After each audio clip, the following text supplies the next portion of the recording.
and product distribution. The last 2 years, thanks to the pandemic, we have had to present the seminar virtually rather than live and in person. Our plan is to revert to live presentations starting in September in Dallas, Chicago, and Milwaukee, and hopefully we'll be able to do that. But regardless, throughout the year, we do like to provide content that is of benefit to our clients about issues that arise quite a bit in distribution and franchise, one of which is arbitration. And those of you who have been with us before have been treated to some fairly spirited debates at times about whether arbitration makes sense, whether it's preferable to litigation, et cetera. We're not really here to have that debate today. We're assuming that you have either decided that you want to arbitrate, that it's the lesser of two evils or three evils, and therefore you want a contract that is worth the paper that it's written on, assuming it is still on paper. The reason we call this a view from the trenches is all three of us have experienced not only drafting and advising about such contracts, but we litigate them and arbitrate them. And so in that sense, we're kind of like a marriage counselor who's also a divorce lawyer. We see the ones that go wrong and hopefully have the lessons learned.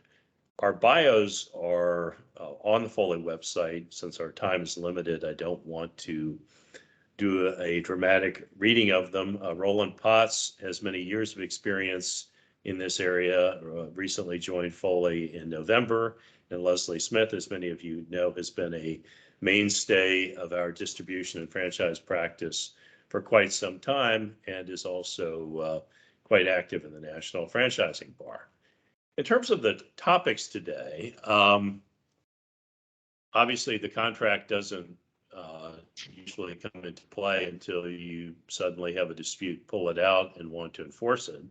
And so one issue we want to address is what you really agreed to and what do you especially need to be clear about, having seen the cases where, we've seen the cases where that wasn't so clear. One issue that is especially important is where the arbitration takes place. We also want to address interim measures. In the olden days, oftentimes parties would go to court to get a preliminary injunction or some other relief pending arbitration. That's less common now. We want to talk about, are going to talk about getting security in arbitration and what it is and why it matters. There's also the issue of whether you actually signed the arbitration agreement. And Leslie and I just wrapped up a case in Miami where our client not only had not signed the contract, but wasn't even aware of it, and yet for a while was being dragged into it. On the other hand, sometimes as a third party, you can be compelled to arbitrate. Our client wasn't, the 11th Circuit agreed, or you may want to and be able to compel arbitration, basically pick and choose. And finally, we're going to talk about enforcing an arbitration award because obviously, unlike court judgments, an arbitration award is not self-enforcing. So with that, I'm going to turn the floor over to Roland and Leslie, and I may chime in from time to time. And of course, you'll have the opportunity to pose questions as well through the chat function. Thanks, Mike. So the first thing we're going to be talking about, and thank you all for joining today, is what did you really agree to and what should you be clear about? I think over time it becomes surprising some of the arbitration clauses that we see as practitioners. Over the years, I've seen arbitration clauses where hundreds of millions of dollars are at issue, and you look at the dispute resolution clause, and really the only thing you can do is scratch your head. And that creates a lot of problems. One, it creates uncertainty in the outcome. It makes it a lot harder to create a path forward. And and it really can require some expensive pre-litigation analysis and legal challenges before you even get to the meat of what the problem is. And so instead of having an efficient and effective arbitration clause, which narrows the dispute, which limits the time and creates efficiencies, you create a series of inefficiencies. So the first thing you can do is be very clear about what you're agreeing to. And so what the four things that you should be focusing on in drafting a clear arbitration clause is that you want the arbitration clause to result in a meaningful, enforceable outcome. So you want to be focused here on enforceability. You want to ensure that the language is clear, simple, and understandable, that words are defined where they need to be defined unless they're going to be given their common meaning, and what you're including and what you're seeking to leave out is very clear as well. You also want to seek to minimize the intervention of state or federal courts, right, in what should be a private dispute resolution process. One of the major benefits of arbitration is the ability to control what is heard, to be able to control what the dispute will look like, to be able to control the forum that you're in. And so when you create ambiguities and uncertainties, you're inviting intervention by state and federal courts, which an arbitration clause is actually seeking to avoid. You also want to make sure that the administrator and the arbitrator understand their powers and that you're granting those bodies the adequate powers so they can resolve the dispute.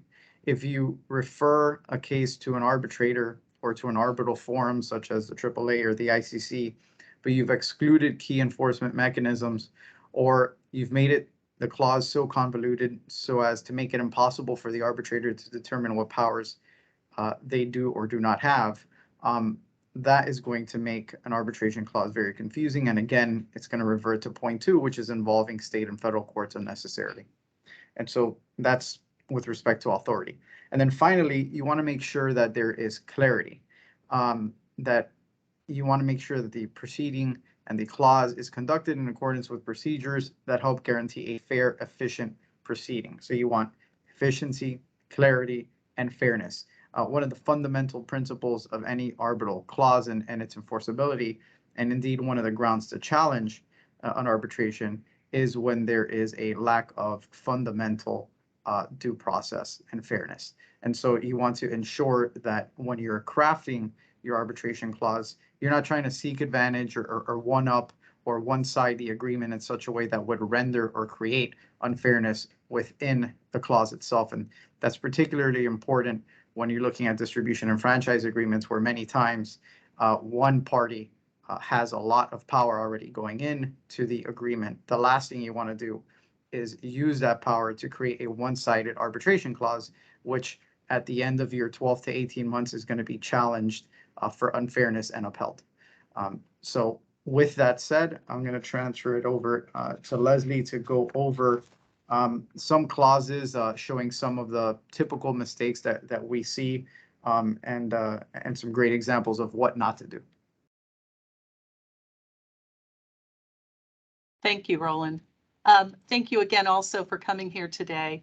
What I did want to show you today in terms of some provisions, and I'm trying to get my slides to advance here, so give me one moment. Gone one too far. This is, let me give a nod of the hat to the AAA for giving us this great example of clauses and flaws in clauses. One of the things that we need to be very certain about when we're drafting our arbitration clauses is, have we included in them ambiguities unintentionally? Here are 3 examples that I think shed some light on this issue.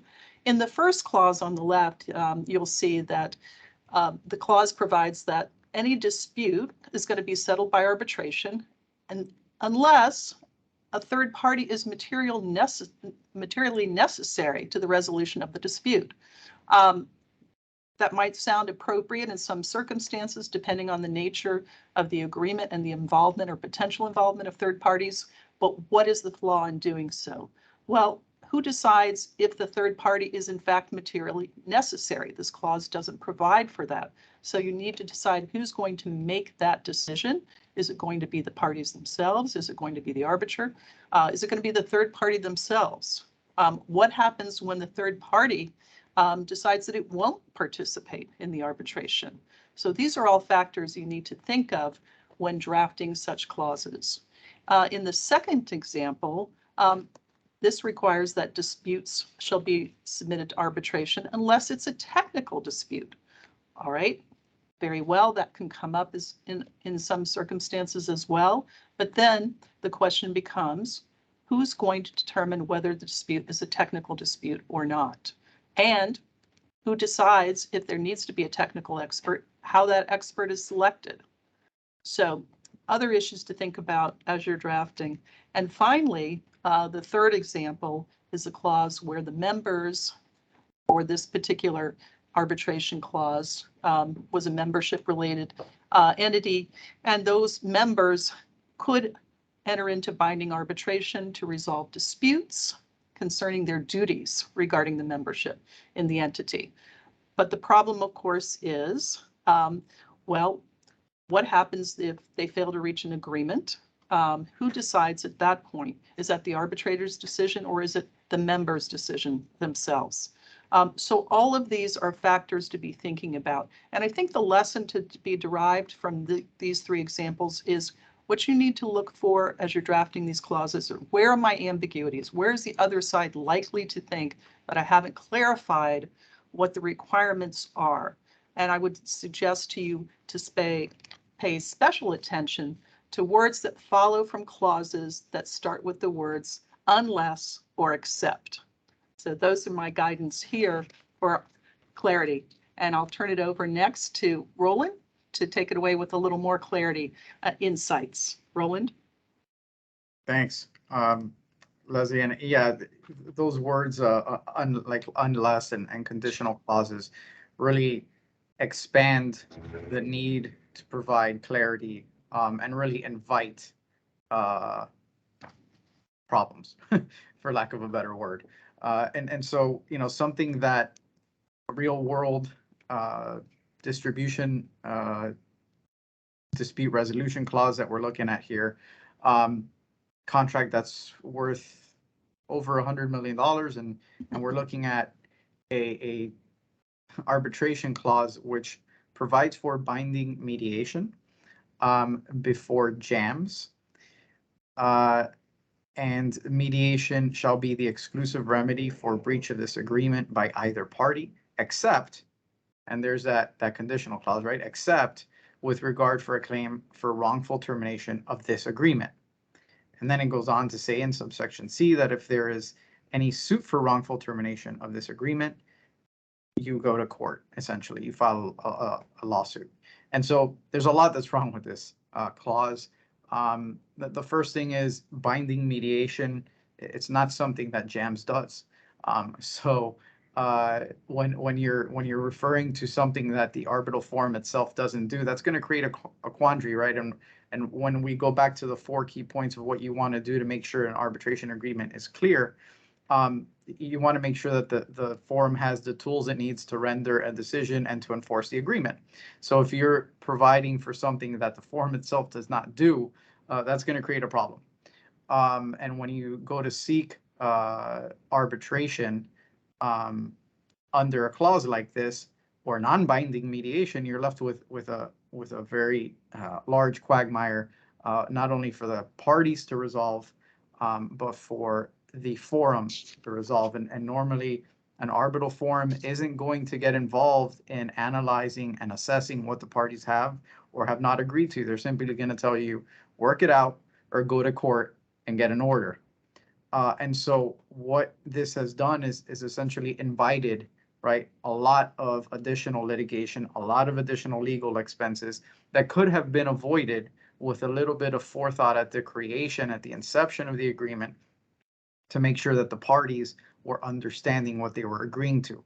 In this instance, neither of the parties, you know, native language was English, and so when they were talking about mediation, they actually meant arbitration. But it doesn't matter because you're looking at the language of the agreement itself, and that's what a forum, that's what an arbitrator, and that's what a court is going to look like. Then you're going to get into questions of parole evidence and when is that admissible, when is it not admissible.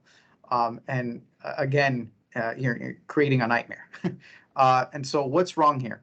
Well, first, binding mediation as a sole remedy. Then the lack of definitions, like wrongful termination. So who's going to define what wrongful termination is?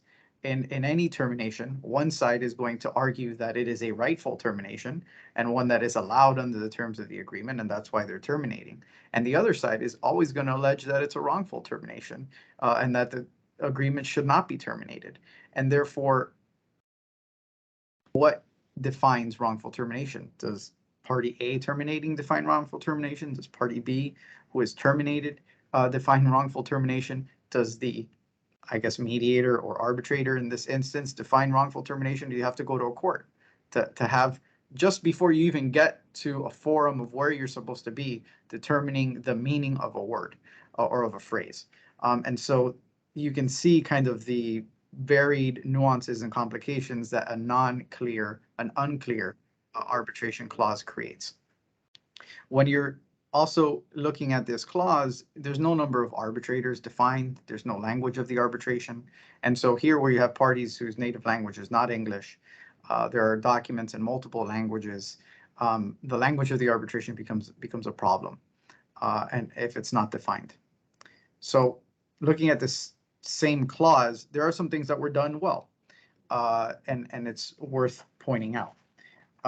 First, the applicable law is set out to the extent that it says, even though rules A may apply, in this instance we're going to apply rule B regardless of principles of conflict of laws. And it's very important that when you're having a governing law section, that you always include regardless of choice of law conflict, because if not, you're going to get into that analysis, and that analysis can be very complicated depending on the agreement, particularly where you have distribution and franchise agreements, where you're having agreements across the United States, in various states, and in various countries abroad. You also want to define the seat of the arbitration. We're going to get into why the seat of the arbitration is important, but the seat of the arbitration is much more than just where the claim is going to be heard, where the tribunal is going to sit. In essence, it is much broader than that, and we'll get into what that means in a bit. And then finally, the forum and the rules are defined. Although the forum and the rules are defined here, which is JAMS, in accordance with the rules of JAMS, again, because they've incorporated binding mediation, and there is no such thing as binding mediation in front of JAMS, it's unclear what rules they are. So a very simple way to have cleaned that up would have been to say the arbitration rules of JAMS located at such and such website, or effective as of the date of the dispute, or effective as of a certain date.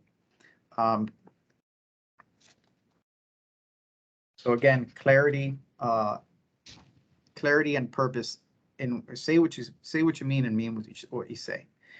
And so to that point, we want to always include, for purposes of clarity, several things aside from what the parties may want to include or exclude individually, which should be done in very limited circumstances, because the more, as a general principle, the more you inject into an arbitration clause that is outside the norm, the more you're going to invite a challenge, because that is when uncertainty, that is when conditional clauses come in, and that is where ambiguity creeps into an agreement that is otherwise straightforward and standard. So the main points to always include for purposes of clarity are the applicable law. You want to know what law applies to the interpretation and enforcement of your contract. You want to include the forum and the rules of the forum. For example, ICC, ICDR, AAA, JAMS, and you also want to pay attention to when there are international or domestic rules. For example, the AAA has domestic rules, but it also has a default provision that if just the AAA rules are named without specificity to the domestic rules, and there are international parties involved, the rules themselves require that the ICDR rules apply. And so that, what the parties may have thought they were incorporating, which were the AAA domestic rules, because they didn't state that explicitly in the agreement, now they're dealing with the ICDR rules, which are very consistent with the ICC rules, and allow for a little bit less discovery, are more stringent in terms of third-party discovery and depositions in general. And so it's a very similar thing with JAMS. JAMS has local rules, domestic rules and international rules. And so you want to be very clear about what you're incorporating, what rules you're incorporating. And now what I like to do is I always like to specify the rules that are effective with the date that they're effective. And the reason being, if in 5 years a dispute arises and the ICC rules are to apply, absent specifying which rules apply, the rules that are in effect at that time are the ones that are going to apply.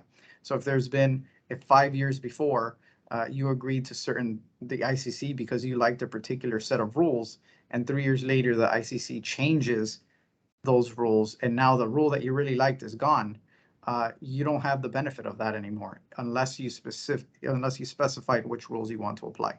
So when engaging in that analysis, that's something that you also want to be looking out for. The number of arbitrators is something you definitely want to consider. Small disputes, the rule of thumb is small disputes, 1 arbitrator, big disputes, 3 arbitrators, but not always. And you also want to think not only the number of arbitrators, but certain specifications or qualifications of those arbitrators. If you're dealing with a franchise agreement, do you want an arbitrator who has experience, a certain number of years of experience in franchise law?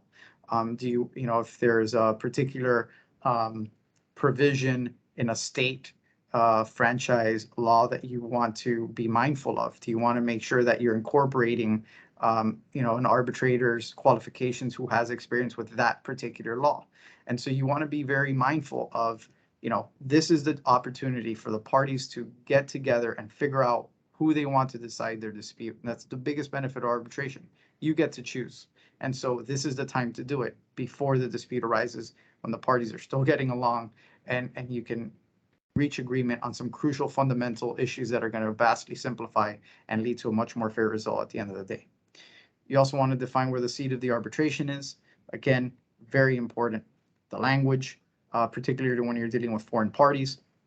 And you also want to look at what are the specific limitations or exclusions or specific additions and inclusions that you want to be looking at. And again, this is where the biggest dangers lie, when you start going into specifics and you start removing powers of arbitrators or injecting powers of arbitrators. And when you go including or trying to slice or dice what claims are going to be arbitrable and what claims aren't, like you saw with the wrongful termination example we just went over. Now I'm going to turn it back over to Leslie for an arbitration clause which is crafted from several reliable sources and really captures what an arbitration clause should look like. Great, thank you. So one of the things that that we're trying to look at today is based on the suggestions that Roland had made. This is an arbitration provision. Now it's generic in scope, but it does cover the key points that Roland has articulated. In this particular provision, he's included the governing law. It's the laws of the state of Florida. And what are they going to apply to? Well, a broad base of things: validity, construction, and enforcement interpretation of the contract that's at issue in this case. And it also says that conflict of law principles will not be regarded. All right. So you've made that clear, the governing law. As well, it says that any and all disputes arising out of or in connection with the present contract shall be finally settled under the rules of arbitration of the ICC. So in that regard, you bookended what kinds of disputes. This is everything under the sun, all right? And you haven't carved anything out here. You've made all your disputes arbitrable by the ICC. You've also included the ICC rules as the applicable rules under this provision. And as well, the number of arbitrators here, it says specifically, one arbitrator appointed in accordance with the rules. And it also clarifies where's the location, where's the locus of this arbitration. It's going to be in Miami, Florida. And as well, it has included a provision that specifies that the language of the arbitration will be in English. In many instances in our international arbitration disputes, especially being located as Roland and I are in Miami, that you will often see the requirement for Spanish language being the arbitration language. And the parties can do that. That's the flexibility and the beauty of crafting an arbitration agreement that the two of you agreed to. Another thing I would point out about this that makes it clear is there's the use of the mandatory language. It shall, the laws of the state of Florida shall apply. And in any disputes shall be resolved by arbitration. And the arbitration shall have its seat in Miami, Florida. And the arbitration shall be in English. The reason for including mandatory language of that nature, of course, is so that parties can't argue that there's discretion on the arbitrator's behalf to apply something different here. So I think this is a useful example of a clear arbitration provision. But as I said, it's generic in nature, and oftentimes parties will want to deviate from that. And of course, we see that oftentimes where parties might want to negotiate to somehow limit the rules. This often happens in the discovery mode where parties will want to limit document discovery. They'll want to limit the number of depositions. They'll want to, or potentially dispense with depositions, limit the number of pre-hearing motions, waive oral argument. Of course, that's very common in more consumer-related disputes, or limit the number of witnesses at the final hearing.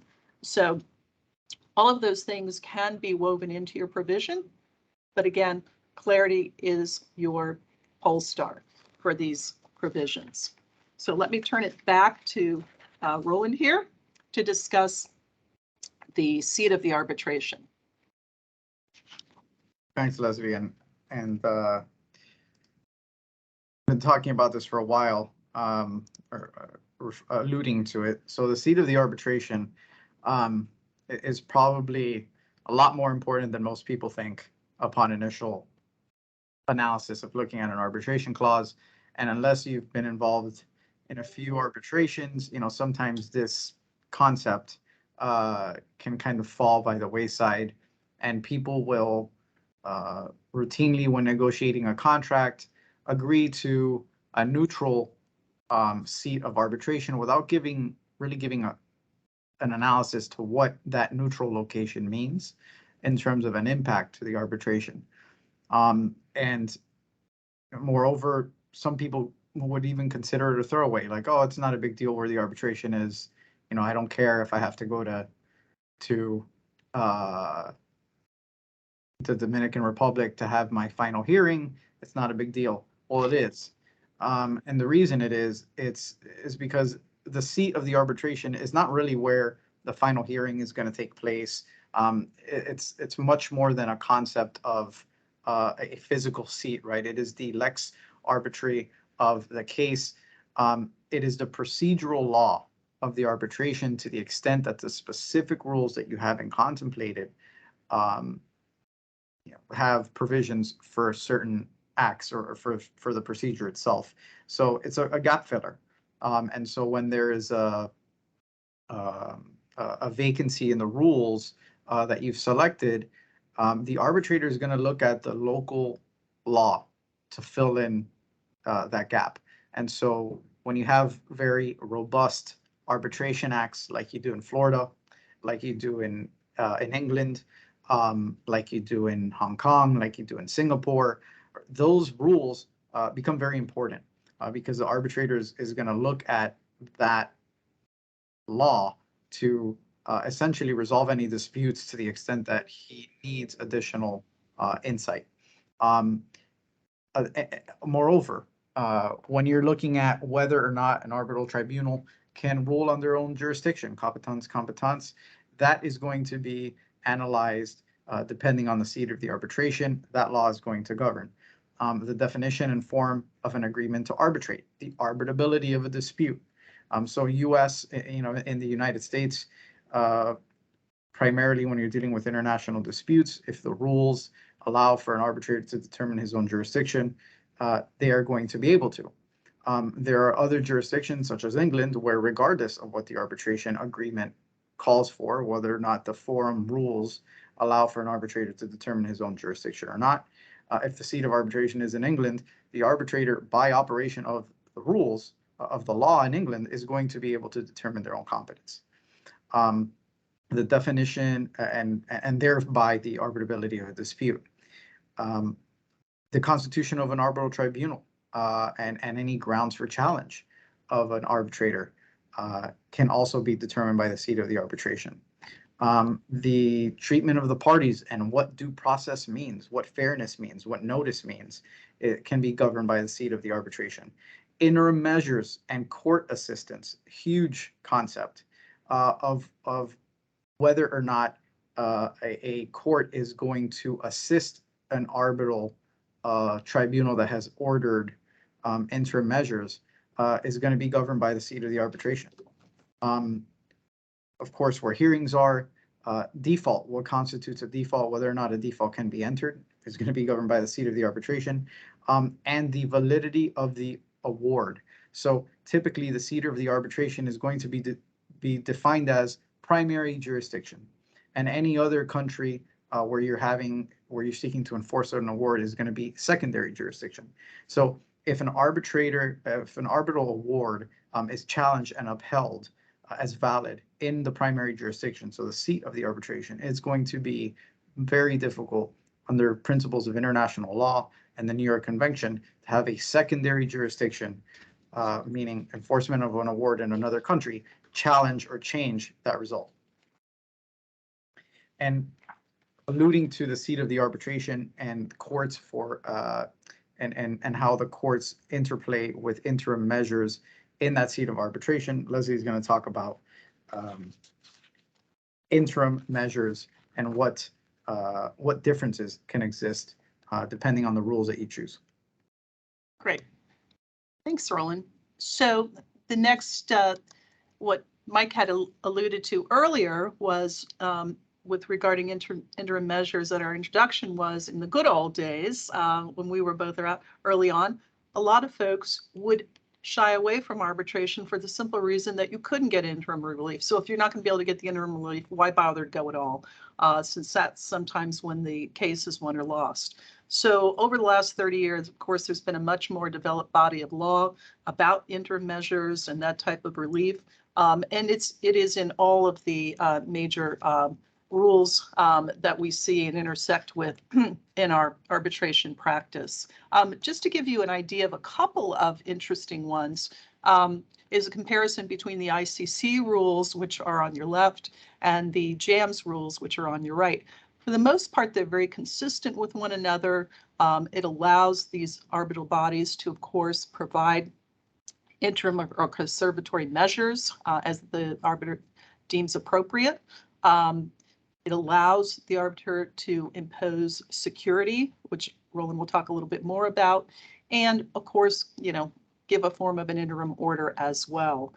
What's interesting when you compare the ICC rules with the JAMS rules, however, is you'll notice in section 31.2, the second paragraph of the JAMS rules actually appropriate what federal and state common law, which are the factors for most of these courts to impose interim relief, including that there be a requirement of irreparable harm, the balance of harms between the parties, the likelihood of success. Those are all standard factors that courts consider when determining whether to enjoin or not enjoin a party. What is interestingly omitted here, of course, is the public policy prong. And I think there's certainly reasons for that. Likely because, especially in international arbitrations, policy can vary greatly country by country. So there may have been some reluctance on the part of the rule makers with regards to JAMS to include that as a factor. But there is a strong trend towards courts in the United States affirming interim relief awards that have been entered in arbitral settings. There's an interesting case out of New York, I think it was 2012, the CE International Resources versus SA Minerals case, which was, excuse me, out of the Southern District of New York. The court said, yes, of course, we're going to enforce this interim award that had been granted under ICC rules, where there was a decision made to require funds not be transferred.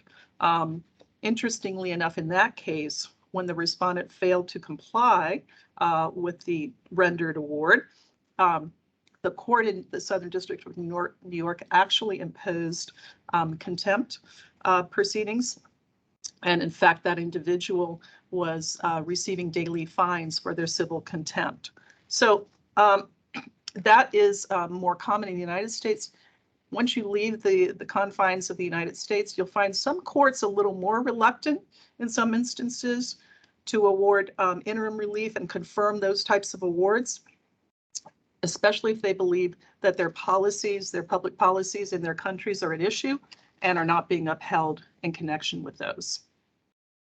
And let me also turn it back to Roland here, because I do want him to speak with you all about the issue of security. Roland? Thanks, Leslie. So Leslie was alluding to these powers of interim measures and of arbitrators, and it really has expanded, particularly in the United States, over the past decade or so, with respect to the powers,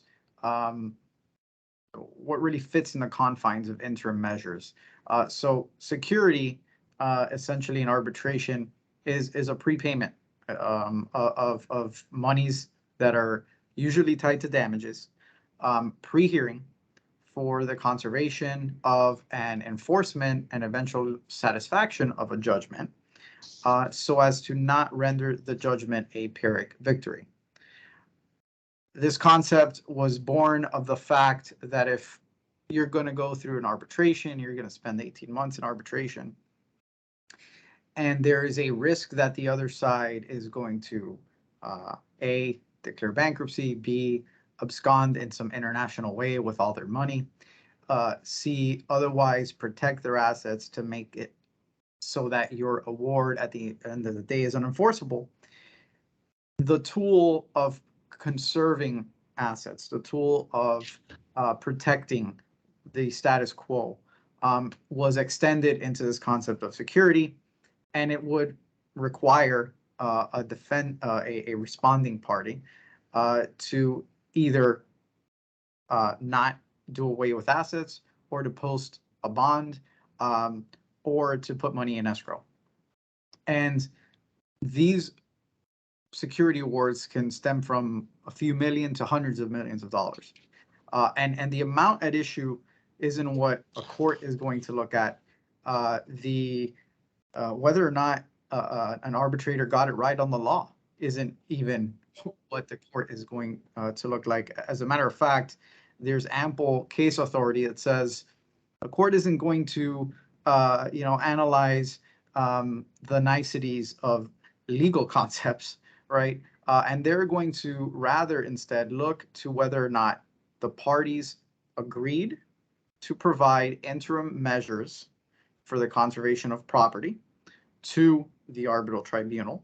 And if so, as long as there is a specter, an inkling, colorable argument, colorable justification, some cases have cited, that the final award could be rendered meaningless, a court in the United States is likely going to uphold that order of security. And what's interesting is the case that Leslie was citing to, that CE International case, has a great quote. And it says, having adopted rules that allowed the arbitrator to award interim security, respondents are bound by their bargain. So this kind of encapsulates the entirety of what we've been talking about since the beginning. Be clear in what you're agreeing to and know what you're agreeing to. Because just because you're clear, if you don't know the nuances of what you're agreeing to, you might be agreeing to a lot more than you thought you were. And If you fail to do your due diligence, a court isn't gonna, rescue you at the 11th hour from having to post millions of dollars in security, which in many instances, for example, distribution and franchise agreement can cripple a company. So, you got to be careful about what you want to have in your agreements. And this is a very powerful tool. Security is a very powerful tool. The test by a U.S. court is not whether the arbitrator had required a showing that respondents already suffered from a dire financial position, but whether or not the parties agreed to give that power to the tribunal. And that's what they're going to be focusing on. Now to switch speeds a little bit, I think, still in line with what we've been discussing here, crafting arbitration agreements that stick, crafting an arbitration that sticks on somebody else. And Leslie is gonna talk about that. Yes, so this, as Mike mentioned at the opening, a topic sort of near and dear to our hearts, since we were recently involved in a dispute of this very nature. We were trying to be compelled into arbitration by a distributor of distributor of products that our U.S. manufacturer had sold through a international distributor. But what was interesting, and I think what's particularly interesting again about these disputes about third parties and who gets bound is, of course, a big part of this is who decides, right? The court or the arbitrator. By way of interest, the Federal Arbitration Act doesn't control this analysis. It's really a state law driven analysis. And in Florida, as in most states, courts are going to enforce the contracts according to their terms. And the courts are not going to assume that third parties have agreed to arbitrate. That is not an assumption that they will make out of the box at all. So you're going to need clear and convincing evidence of a third party's desire to be in the mix where they were not privy to the contract.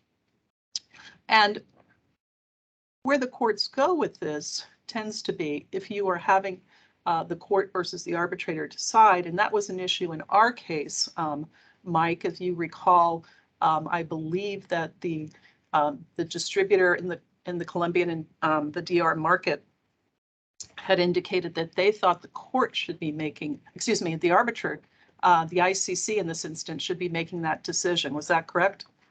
It was, and fortunately for us, I think the distributor tried to have two chances to win by not only asking the arbitrator to make that decision, but also asking the court to make it. And otherwise, we might have had a different result. Absolutely. And what the court was interesting in that case, and it is an 11th Circuit opinion, it's not published, but it was a Taylor Group Inc., and you can certainly look it up and see it. But the court did a very traditional, at the trial court level, did a very traditional analysis about factors, because the opposing party had indicated, well, even if the agreement doesn't bind this third party expressly, they can be bound by these other common law doctrines. And the court went through the analysis, and I'll just mention a few of them here in order to make a determination of whether or not a third party could be bound by an agreement it did not sign to arbitrate. One of the theories is, of course, did the third party assume the contract between the parties that required arbitration? That was an argument that was made in our case because we, as a manufacturer, had repurchased our international distributors' rights. The reason that we did not assume that obligation, however, was because the contract between the international distributor and the distributor locally in the DR in Colombia was a previously terminated agreement, and of course was not listed in the asset purchase agreement as an assumed contract. So we were avoiding that argument by the distributor in the DR and Colombia. There's also arguments of agency. Was there the contract that contained the arbitration clause? Was there an agency relationship that would bind third party? Well, of course, here there was no principal and agency relationship between us and our international distributor. And in fact, our agreement expressly disclaimed any agency relationship. The court examined whether we were stopped to deny that we were required to arbitrate, where the contract in that case didn't reference or interpret. We were not stopped. We did not assume the contract and the liabilities that flowed from it. Other theories that third parties have, that parties to contracts have used to pull in third parties, of course, can be alter ego and veil piercing theories, as well as incorporation by reference. And of course, third party beneficiary.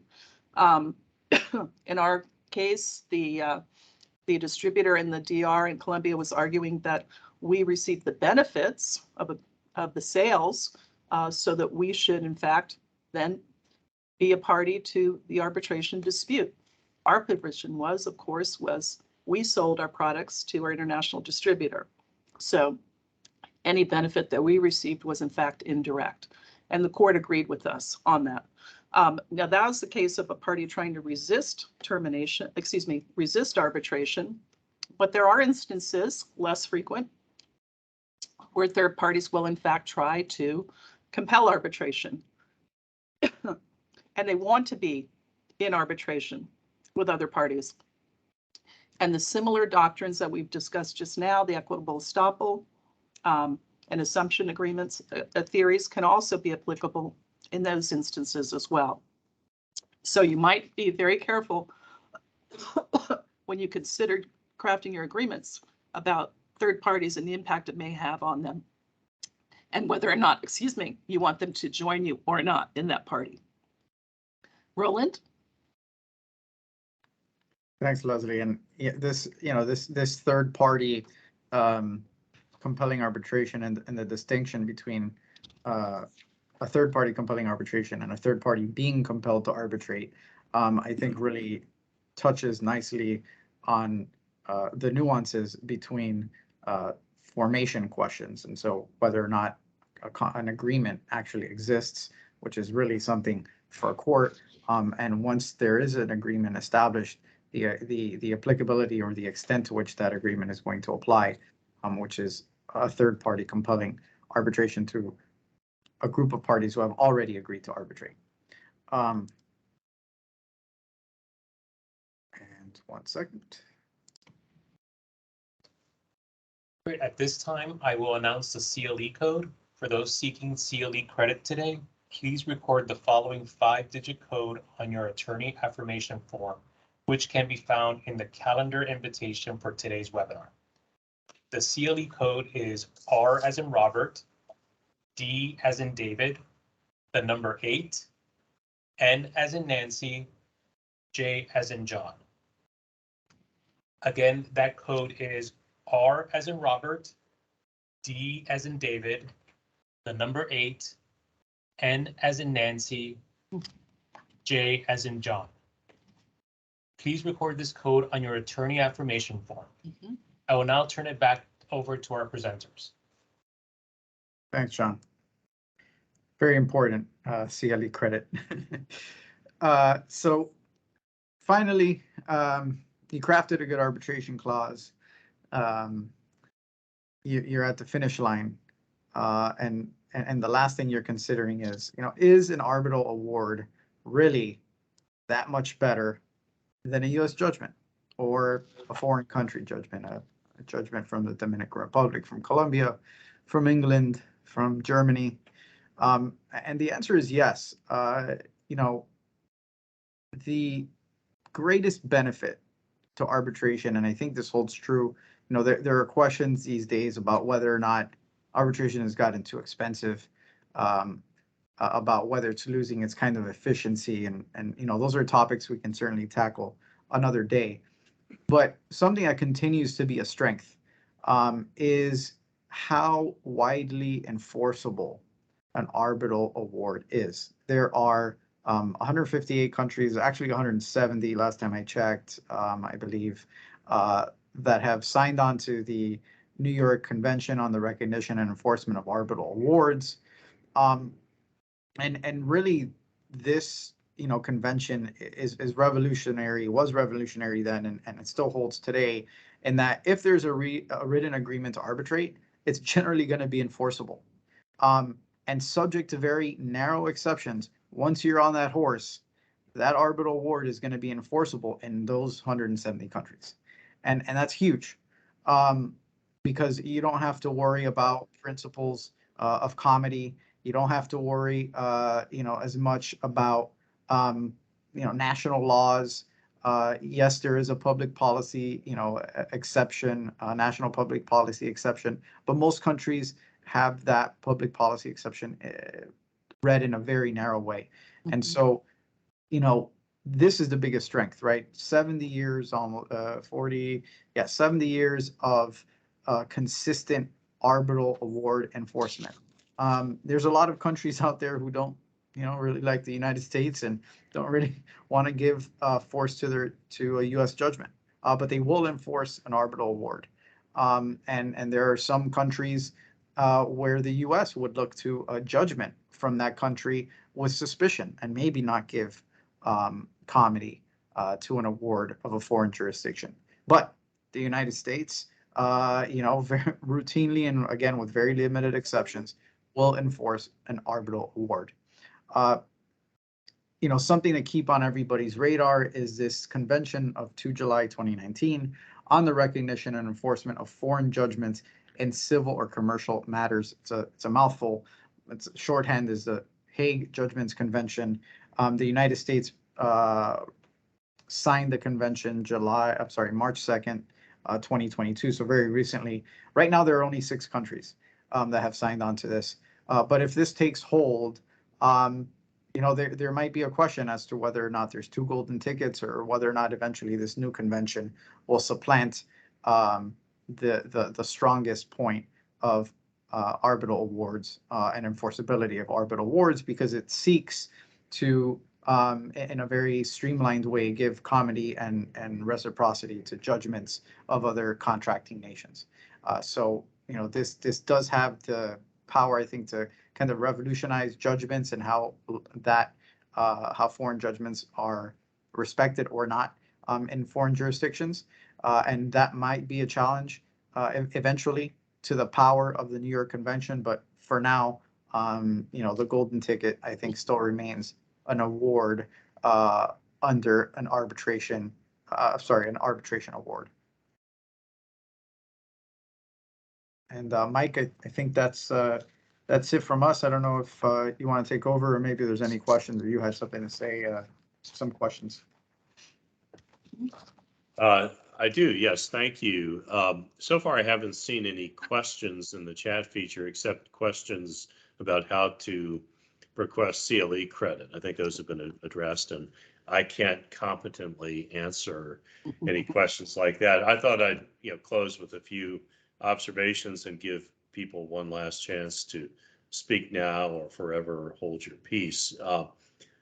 One observation, really kind of a recent, in fact, ongoing war story, has to do with third-party enforcement, because sometimes, even though you are not a party to the contract with the arbitration clause, there could be advantages to invoking the arbitration clause. There can be disadvantages as well. And we have a pending case in which we've actually been able to have our cake and eat it too. And this is a common scenario in distribution and franchise. Our client's a manufacturer that bought another product line, and a dealer that is located in Oklahoma, Kansas, and Missouri is claiming that our client is the successor to his former supplier, and therefore has liability under some fairly onerous dealer statutes in Oklahoma, Kansas, and Missouri, and has been threatening suit.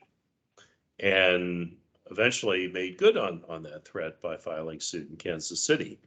We got wind of it before it was served, filed a declaratory judgment in Orlando, where our client is located, and eventually ended up also bringing in the manufacturer that sold the product line. And those dealer agreements have arbitration clauses. Now, we could have sought to enforce the arbitration clauses. However, we would then also basically be admitting that we are successors under these dealer agreements and buying into that theory of liability. So we have had our cake and eat it and been eating it too. And basically what we've said is, no, we're not parties to those agreements. We're seeking a declaratory judgment that we're not.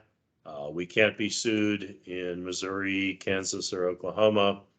But if there were any merit to this argument that this theory of successor liability, then there's an arbitration clause, and the proper forum to enforce the arbitration clause is not the Western District of Missouri.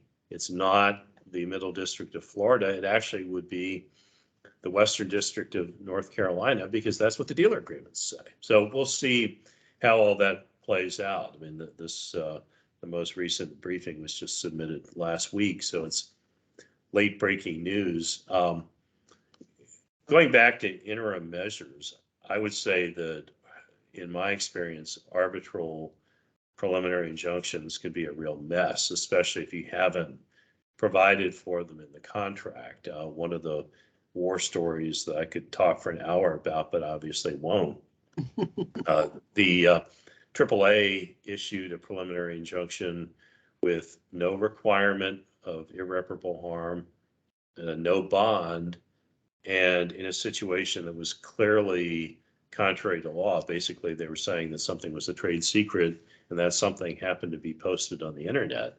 But it was really a lawyer's dream and nightmare because the rules were so unclear. I mean, for example, you can only enforce a final award in arbitration. Well, is a preliminary injunction a final award? The AAA panel said it was, but it was actually probably to make it enforceable. But a preliminary injunction can always be amended. And so I think it's important to specify, if there is going to be a preliminary injunction, will it be before the arbitral forum or in court? And oftentimes there are carve-outs for things like protection of IP, but also you may want to pick a forum that has some better established standards than this particular ADR provider did back then. I think it's improved since then.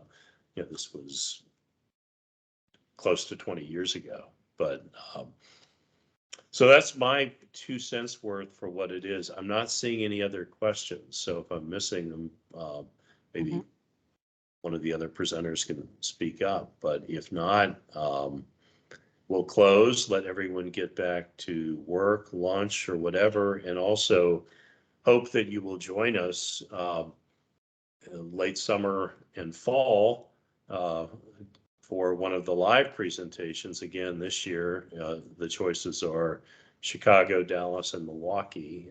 And we do have people come from all over the country and sometimes overseas to attend. And obviously we can do a lot more in a full day than we can in an hour. And plus, you have your choice of different menu items as well. So you could pick one from column A and one from column B, and compare notes and best practices with some of your compatriots at other companies. Obviously never competitors, but companies that you might want to benchmark against. So with that, we'll close. Hope you all have enjoyed the presentation and that you will join us again.